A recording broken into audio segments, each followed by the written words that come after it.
Surgindo das cinzas, assim, entrando correndo, fazendo um gol de cabeça. Na hora do gol, assim, vejo minha família torcendo, vibrando. Chapecoense! Efeito especial? Se quiser botar um efeito especial, fica à vontade. Encerra a gente erguendo a taça de campeão. Não é só futebol, É o nosso futebol. Estou muito orgulhoso de estar aqui. É força Chape.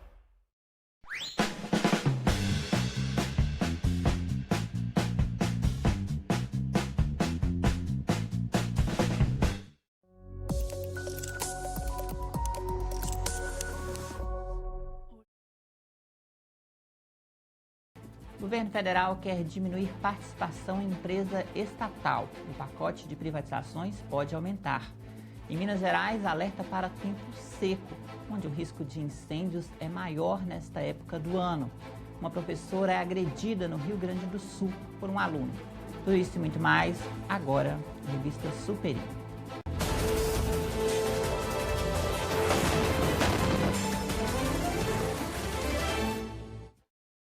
Olá, bem-vindos à Revista Superi desta quarta-feira, 23 de agosto. Mais uma vez, a proposta de reforma política foi adiada na Câmara dos Deputados. Os trabalhos estão previstos para serem retomados nesta quarta-feira. No projeto, que cria um fundo público para financiar as campanhas eleitorais e também muda o sistema de eleição de deputados e vereadores, pela PEC 7703. Nesse novo sistema, o chamado Distritão, a eleição de deputados e vereadores será pelo maior número de votos e não pelo sistema atual, que é de legendas e coligações de partidos. Já o governo federal vai propor ao Conselho do Programa de Parcerias de Investimentos a privatização da Eletrobras. Segundo o governo, o objetivo é modernizar e deixar a empresa mais competitiva. A Eletrobras é uma companhia de sociedade mista, isto é, o governo federal ele tem uma participação de 51% das ações da companhia e o restante são de acionistas. Isso significa que o governo federal é também o acionista majoritário da Eletrobras. Com a privatização, ou seja, a redução das ações, ele continuará com o direito de receber dividendos e lucros, mas terá um poder de voto reduzido, valendo a pena para algumas decisões estratégicas. E ainda segundo o governo federal, a intenção é aumentar esse pacote de empresas que podem ser privatizadas através das parcerias público-privadas. Nessa linha de privatização, duas usinas hidroelétricas, a de Itaipu e a Eletronuclear, não serão privatizadas, pelo menos por enquanto. Segundo o Ministério do Planejamento, a empresa nuclear fica sob controle da União. Isso é uma exigência constitucional, uma determinação constitucional.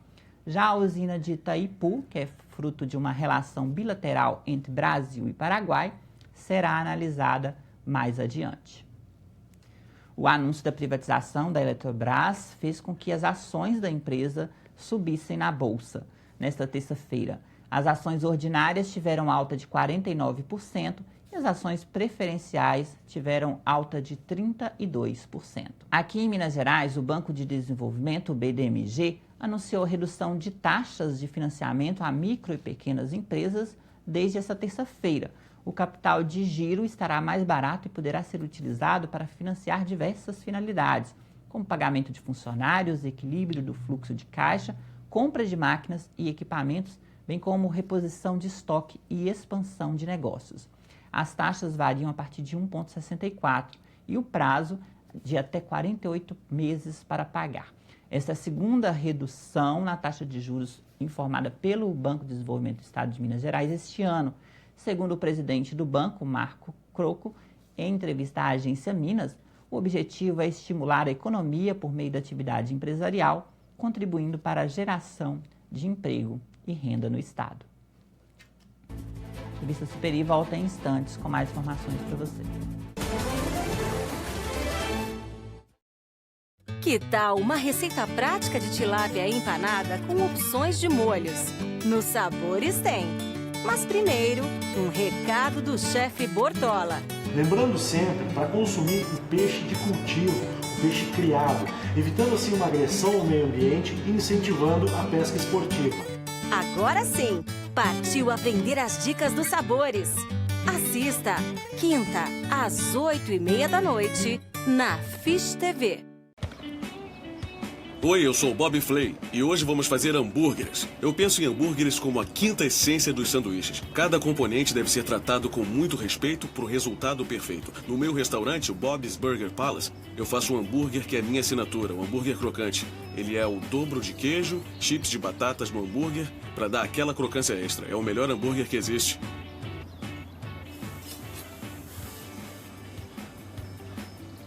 A primeira coisa que eu vou fazer é preparar... Aí, cara, eu não sei.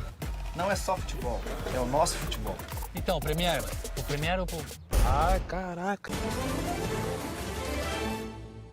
Estamos de volta com a revista Superi e vamos ao que é destaque nos jornais. O jornal O Tempo traz 2 incêndios criminosos em veículos na capital de Belo Horizonte. O incêndio aconteceu na região nordeste da capital na madrugada desta quarta-feira. 2 veículos foram incendiados por bandidos em menos de 20 minutos. O primeiro caso foi registrado na rua Caratia, no bairro Aparecida, onde bandidos colocaram fogo em um caminhão. Outros 2 veículos que estavam dentro de um prédio residencial próximo também foram atingidos pelas chamas. O segundo incêndio ocorreu a cerca de 5 quilômetros de distância. Segundo testemunhas, os mesmos bandidos que provocaram o incêndio anterior fugiram para o local e colocaram fogo em um caminhão de lixo que ficou em chamas. Outro destaque do jornal O Tempo é a condenação do ex-governador e ex-senador Eduardo Azeredo pela 5ª Câmara do Tribunal de Justiça de Minas Gerais. O julgamento aconteceu ontem. Eduardo Azeredo foi condenado pelo envolvimento no esquema de corrupção aqui no estado, que ficou conhecido como Mensalão Mineiro. Azeredo já havia sido condenado em dezembro de 2015 a 20 anos e 10 meses de prisão, mas agora, com a nova decisão, a pena foi reduzida em 9 meses, passando para 20 anos e 1 mês de prisão. Como o resultado do julgamento não foi unânime, o placar não foi unânime, Azeredo poderá apresentar recurso. E a Companhia Energética de Minas Gerais, CEMIG, emitiu um alerta para este período do ano, em que a estiagem aumenta e também os riscos de incêndio.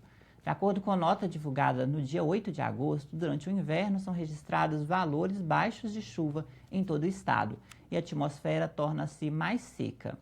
Portanto, com essas temperaturas aí mais secas, a CEMIG informa que podem ocorrer recorrentes queimadas.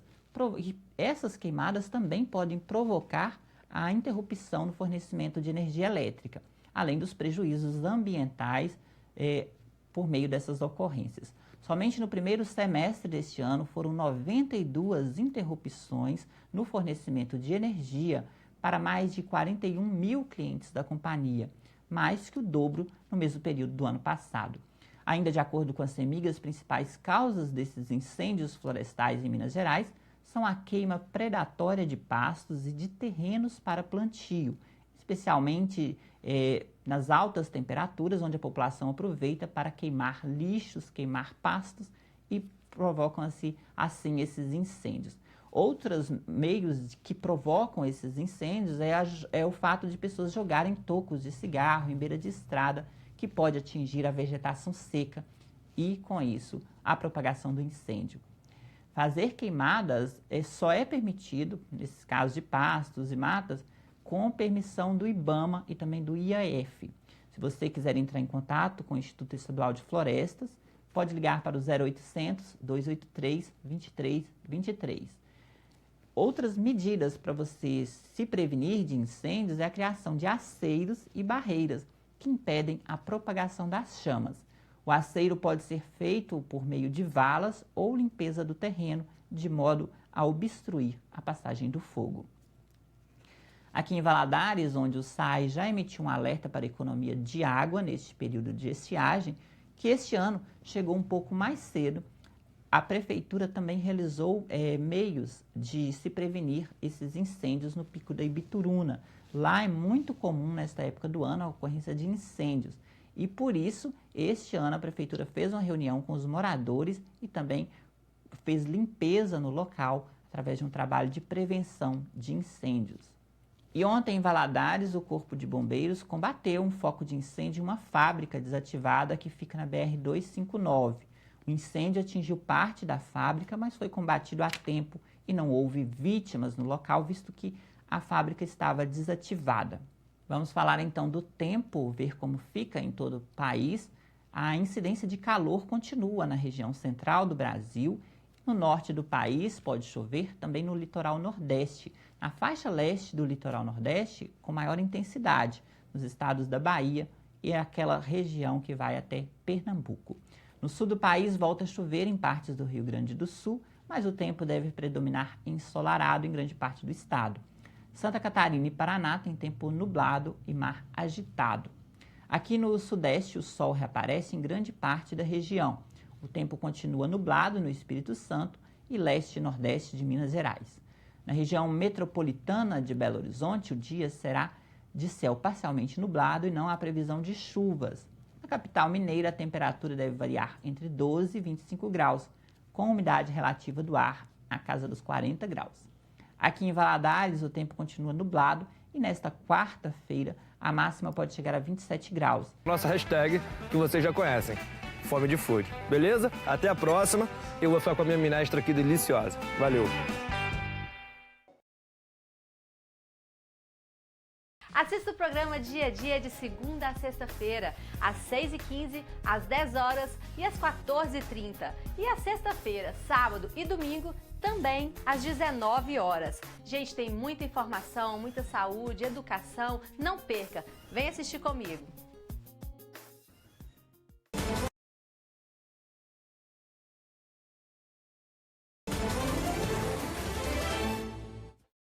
Estamos de volta com a revista Superi e uma imagem de uma professora de ensino de jovens e adultos de Santa Catarina está circulando pela internet chamando a atenção. Ela teve o rosto coberto de sangue após uma agressão por um aluno. O caso aconteceu em Indaial, no Vale do Itajaí, em Santa Catarina, e a agressão aconteceu depois de um episódio que começou na sala de aula. A professora de língua portuguesa Márcia de Lourdes Frige, de 51 anos, chamou a atenção de um aluno por mau comportamento e ele se recusou a obedecer o pedido da professora para colocar um livro sobre a mesa. Logo depois, a professora pediu que ele fosse para a secretaria. Lá, na frente da direção da escola, o aluno agrediu a professora com socos e fez com que o rosto dela ficasse aí coberto de sangue. A professora foi acompanhada a uma delegacia onde prestou depoimento sobre o caso. E foi recomendado que ela não volte a trabalhar, pelo menos por enquanto. O jovem não foi preso e vai prestar depoimento por ser menor. Aqui em Minas Gerais, desde o dia 27 de julho, o Estado tem uma lei de proteção a professores vítimas de agressão em sala de aula e no ambiente das escolas. A lei permite que o professor possa até trocar de turno ou mesmo de lotação e ter um acompanhamento psicológico por parte da Secretaria de Estado da Educação. No mês de julho, a gente fez uma entrevista com o diretor do Sindicato dos Profissionais de Educação, Rafael Toledo, e vamos rever um trecho dessa entrevista. Rafael, em 2016 foram 9.805 casos de violência nas unidades de ensino. Em 2015 o número caiu, reduziu-se em 391 casos, mas ainda é um número muito grande. Nós temos professores que são vítimas aí de alunos, passam por situações desagradáveis em sala de aula e a maioria dos casos transforma isso em depressão. Né? Tem muitos relatos de depressão em sala de aula, após situações como essa em sala de aula? Sim, nós temos muitos casos relacionados à violência, né, em que o profissional ele passa a ter não só a depressão, mas outras doenças também que são cumulativas, né, do exercício da profissão e que precisa ter, então, uma resposta do Estado. Então, a garantia de toda a proteção ao trabalhador no exercício da sua profissão, ela começa a vigorar a partir de agora, né, com a instituição de um protocolo de ações que determina o que deve ser feito pelo colegiado escolar, o que deve ser feito pela direção da escola, pela Superintendência Regional de Ensino. E essas ações, elas não visam só punir a quem comete a agressão, mas também tomar medidas de proteção e de prevenção, né? O mais importante é que a gente previna a nossa situação de violência nas escolas. Então, há uma série de medidas a serem tomadas e previstas na lei que faz com que haja um trabalho mais gradativo, mais profissionalizado, mais organizado das superintendências regionais de ensino na prevenção das ações de violência. E para isso é que a gente precisa agora de exigir que o que está escrito na lei, né, as atividades que estão previstas, se tornem práticas escolares, que a lei não venha só para ter um texto bonito e bacana, mas que se transforme em ação positiva dentro dos nossos ambientes de profissão. Rafael, de imediato, quais são as medidas que a direção da escola pode tomar no caso de violência contra os profissionais da educação? Bom, basicamente, nós vamos ter ações que a direção da escola e a superintendência de ensino vão ter que fazer de imediato e em determinados prazos. Entre eles, o boletim de ocorrência, o acompanhamento psicológico, judicial e todas as outras formas de acompanhamento que o profissional necessitar, a mudança de ambiente de trabalho, se for necessário, né, dependendo da situação, até da idade de quem comete o ato infracional, né? Então, a chamada dos pais, né, o trato com o aluno, né, de forma que a gente possa também orientar esse outro ser humano, né, que é o agressor, e aquele que foi agredido, que ele tenha a maior assistência possível. Por isso que está determinado na lei que haja uma elaboração de um grupo de trabalho na superintendência de ensino, justamente para dar o retorno positivo a todas as ações que forem necessárias para a proteção do agredido e também para o atendimento àquele cidadão que comete a agressão. Pois é, essa lei é de suma importância, né, para os professores e também para todos os profissionais da educação do estado de Minas Gerais. E na prática, como que o sindicato vai acompanhar essa execução dessas normas?